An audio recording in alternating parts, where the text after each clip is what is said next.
Hi, this is Zoe. I'm a natural health business trainer, and today is Total Health Wednesday. Today, what we're going to talk about is live foods as opposed to dead foods. And although that's not a very nice imagery, but I like you to keep that in mind because it's particularly important. A lot of times on lunchtime, dinner time, we're actually eating a lot of cooked food, and cooked food is delicious, but it is not very nutritious. And the reason is because when we eat cooked food, it has gone through high heat, high intensity of heat. So whatever vegetables, the minerals, the vitamins, the nutrients in the vegetables, they are not meant to stand high heat. The moment you fry it, you steam it, you bake it, in the oven, it's more than 100 degrees. And let think about it, 100 degrees is the boiling point of water. So, when we eat all this date food, they may be delicious, but in terms of health and nutrition for the body, it's not sufficient. So what does it mean? Does it mean we always take salads?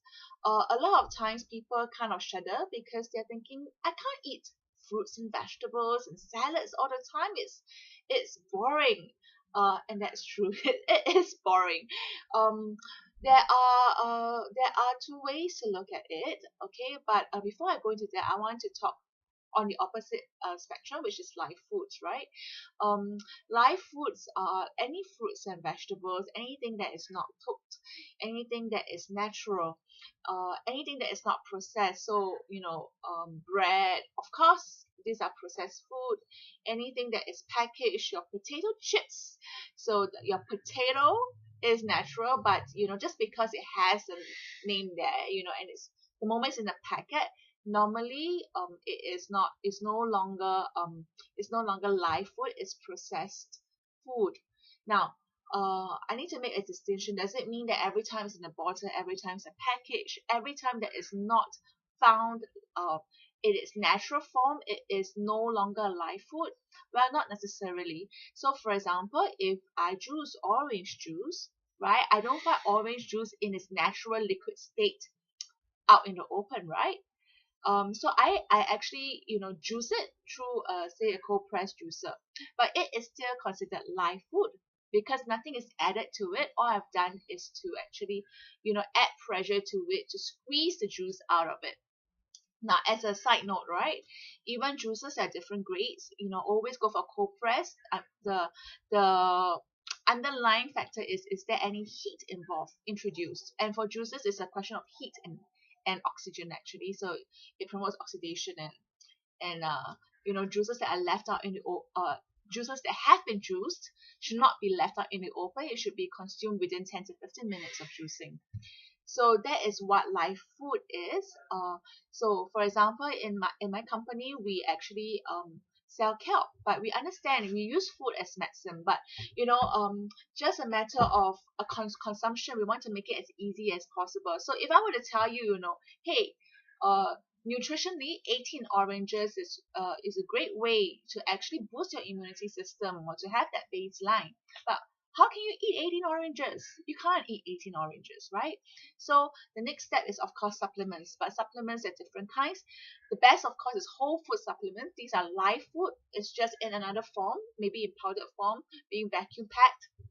So that's whole food supplements is actually live food, but just packaged very differently, and it is equivalent to eating the food raw, eating the food live. The second level is actually organic complex. So in my example of the Asian oranges, we replicate it. We take from the vitamin C of 18 oranges and synergistically put in other things like the bioflavonoids, the vitamin C, and other elements inside it to create like an orange, but it's not fully from an orange. So that is the organic complex. And that's important. The complex portion is important because vitamin C cannot be consumed on its own. It will affect the absorption rate, the usage rate, the uptake rate, etc., etc.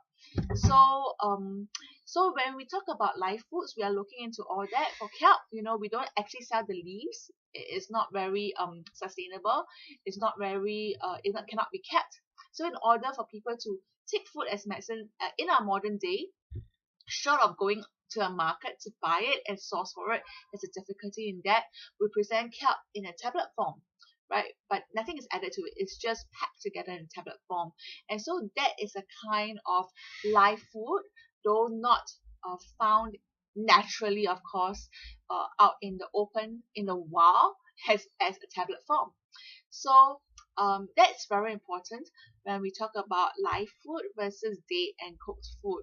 So in your day-to-day, right, we should try to incorporate more and more live food. And as a general guideline, I mean, people who are on cancer therapy, it's up to like 90 to 100% live food.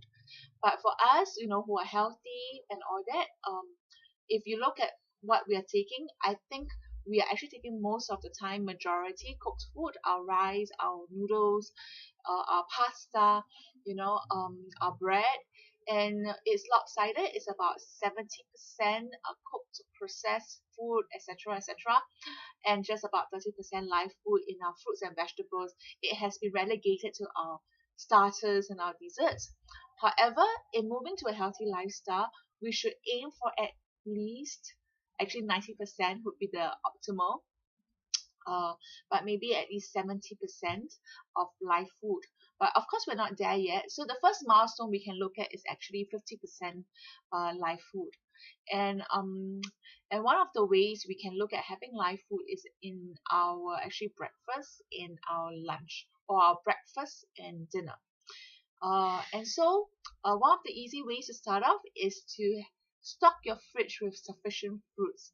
And one of these days, I will talk about, actually I'll be coming up with a course on how to actually incorporate a healthy lifestyle, easy, healthy, sustainable, affordable lifestyle habits that can actually promote your health.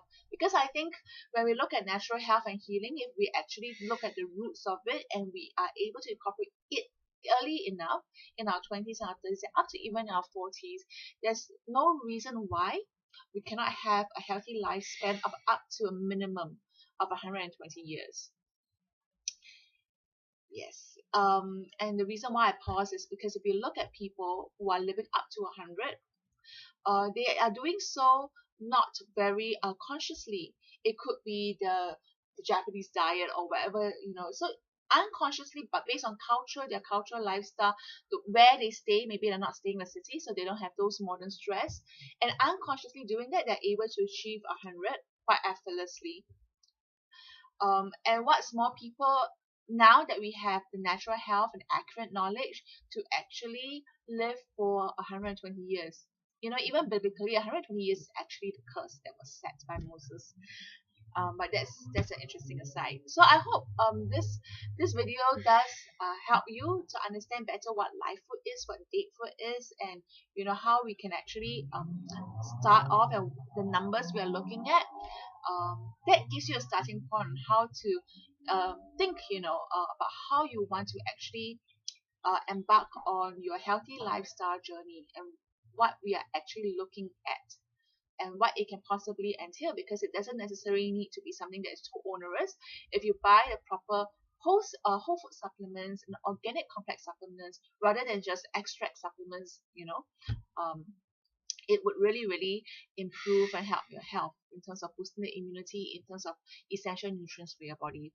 So I hope you find this content useful. If you do, please leave your comments. I'd love to hear from you, and subscribe to my YouTube channel, and I'll see you in the next video.